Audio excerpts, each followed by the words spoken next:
So yesterday was the 4th of July in the United States. This has been historically a day that people there celebrate. Now it seems to be a country divided. At the same time, in the last few weeks, it's been the 50th anniversary of what's become the defining scandal of democratic politics, the Watergate scandal in the US. A scandal that's ended up with so many other scandals being named for it, like Nkandlagate, or dare I suggest, PhalaPhalagate.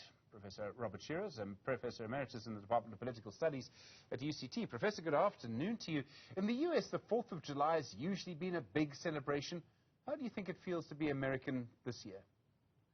Well, I can tell you, Stephen, I was in the United States literally a week ago, and once again, people are very torn.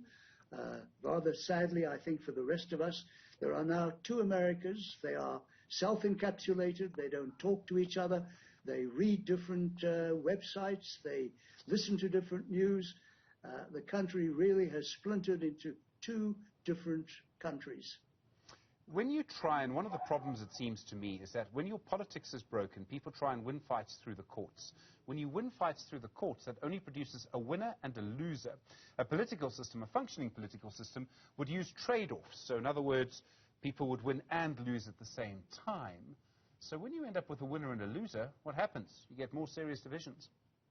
Well, you're absolutely correct. I think the essential American tragedy is the rigid constitution of hundreds of years ago, which has been abused by political figures who don't want to take political decisions. To give you just a few examples, some are popular, some are not. If we look at the whole civil rights movement, Brown versus Board of Topeka Education, which essentially desegregated the United States, this should have been a political decision. The legislature should have made the decision, but they were essentially too gutless. They preferred for the Supreme Court to make the decision for them. So essentially what has happened is that politicians are abdicating their role in dealing with controversial issues, creating a vacuum, and the Supreme Court is filling it. For an obvious example, it is not a legal matter whether gay people should have the right to marriage. I don't think the founders of the Constitution even conceived of the possibility of homosexuality or gay rights or transgender, all of these kind of issues. So to look to the Constitution for resolving those issues is in fact pure political cowardice. End result, the Supreme Court makes decisions where there is no legal basis at all for a decision. When you look at the situation where President Joe Biden is in now, he's claimed to be hugely unpopular. It seems to me there's just no way to manage an economy like the one that Biden is faced with, inflation historically high in the US. Does our president have the same problem? Yes, I think one of the essential dilemmas is that people expect politicians to make the economy work. And as we all know, this is not how it actually works. In the real world, economic actors have a lot of autonomy. And I think it's more the general problem that people equate democracy with economic prosperity. And when economic prosperity doesn't follow from democracy, they turn on democracy.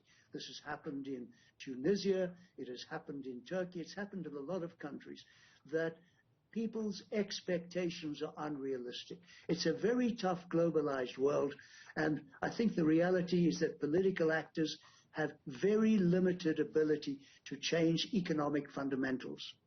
It's been 50 years since the Watergate scandal. It's a scandal that for a lot of democracies is defined scandals. I mean, everything now gets a gate. It's strange that Watergate still has that power. I mean, it wasn't even the first scandal. There were scandals like it in the UK. Why is Watergate so powerful? I think Watergate is so powerful, first of all, because it brought down one of the most powerful American presidents in recent history, but also I think because it was so dramatic.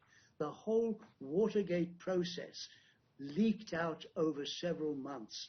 The key players were very significant figures. So Watergate encapsulated the fall of the presidents, and I think that's the critical factor. If Nixon had somehow survived Watergate, and if you look at the modern world, I think with no prejudice at all, Donald Trump has committed far more serious crimes and misdemeanor than Nixon even contemplated. But because he got away with it, all the various Trumpian scandals kind of fall into the background. Watergate felled a president. Trump's disastrous presidency nonetheless allowed him to serve out his full term. And therefore it's the drama of Watergate, scandal, cover-up, fall of a president. We seem to have scandals in our politics. We've had scandals for many years. We had scandals during the apartheid era too, economic scandals. We can think of the info scandal, for example. Are we moving into an era, if we're moving into an area of accountable politics, no political party is guaranteed a 50% majority, could we find that scandals actually have a bigger impact on our politics than they have until now? Maybe to put it another way, could PhalaPhalagate have more of an impact than Nkandla? Yes, I think it will. And I think the reality is, if you have, and we've seen this to some extent with Boris Johnson, and even more this would apply in South Africa, if your president has a strong party that backs him, then he will remain in office until, as our former president said, until Christ returns. And we saw it with, we've seen it with so many of our presidents. P.W. Botha's disaster did not bring about his fall.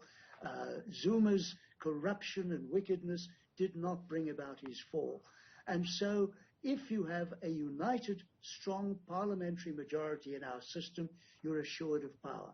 However, what is happening now, of course, is first of all that the ANC is deeply divided, and secondly, that the ANC seems to be about to lose its parliamentary majority, in which case, effectively, we have some ability to hold the president responsible for his actions. And I think we're moving into that area. But as long as it's a one-party dominant system, no matter how many scandals there are, the person will survive. And we saw that with Zuma. If we had asked people during his presidency, what does Zuma have to do after Nkandla to lose support, I think all of us would have shaken our shoulders and said, we can't think of a single issue that would force him out of office. Professor Robert Schire, thank you. Professor Emeritus at Political Studies at the University of Cape Town. So much to talk about.